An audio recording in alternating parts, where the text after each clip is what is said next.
بسم اللہ الرحمن الرحیم۔ السلام علیکم۔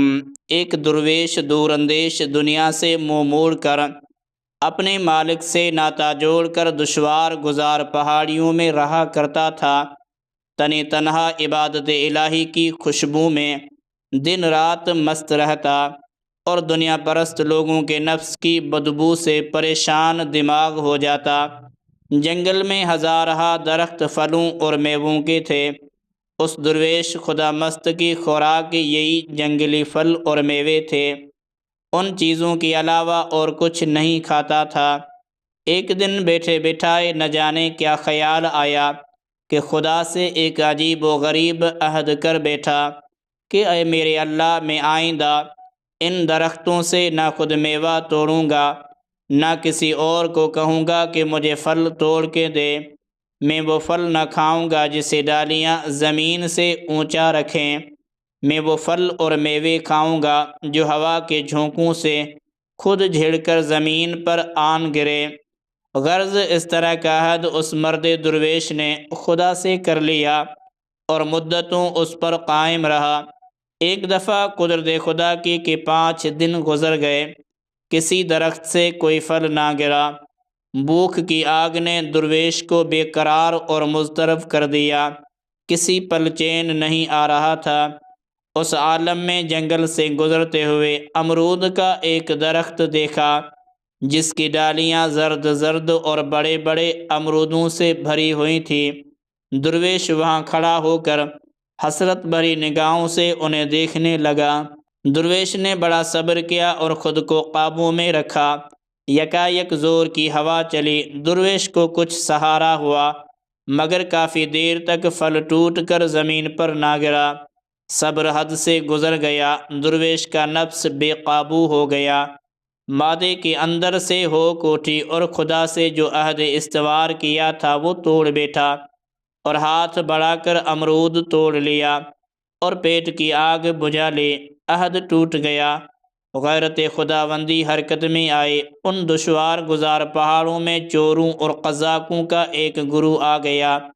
راتوں کو وہ گروہ شہروں اور بستیوں میں جا کر لوٹتا اور دن کو واپس آ کر وہاں رہتا۔ کوتوال کو ان قزاقوں کے بارے میں اطلاع ہوئی۔ کوتوال نے سپاہیوں کی ایک بڑی جماعت بھیجی۔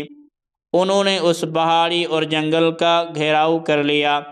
اس درویش کا مسکن بھی قریب ہی تھا۔ سپاہیوں نے تمام چوروں کو گرفتار کر لیا۔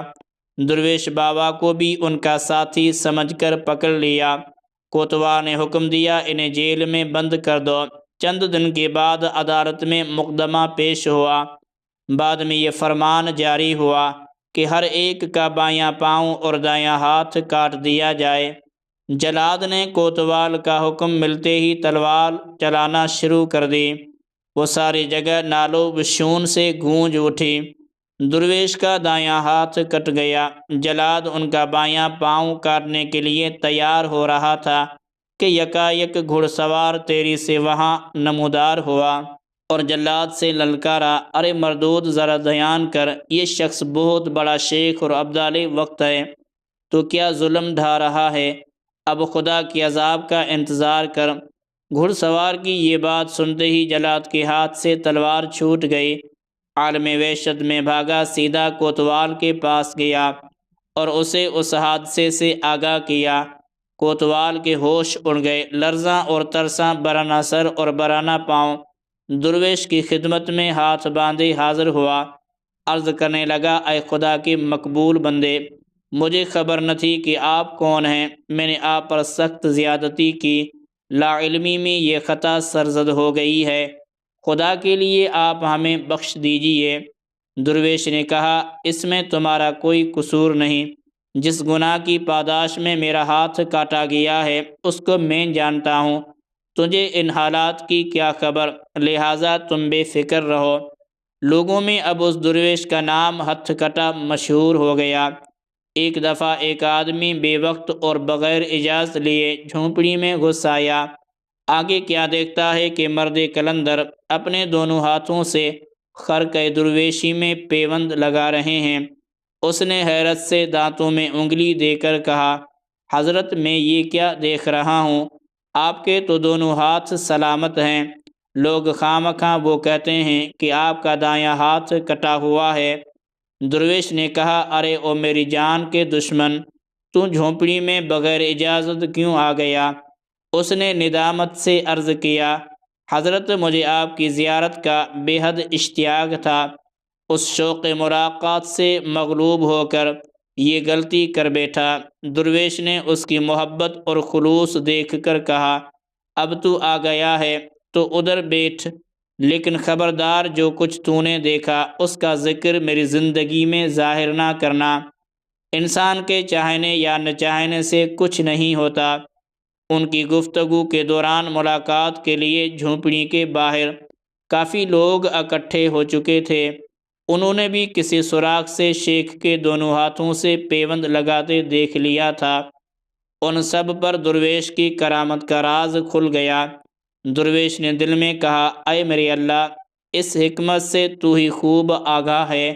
میں جتنا اس کو چھپانا چاہتا تھا اتنا ہی تو نے اسے ظاہر کر دیا ہے۔ اس وقت درویش کو القا ہوا جب تیرا ہاتھ چوروں کے ساتھ کاٹا گیا تھا۔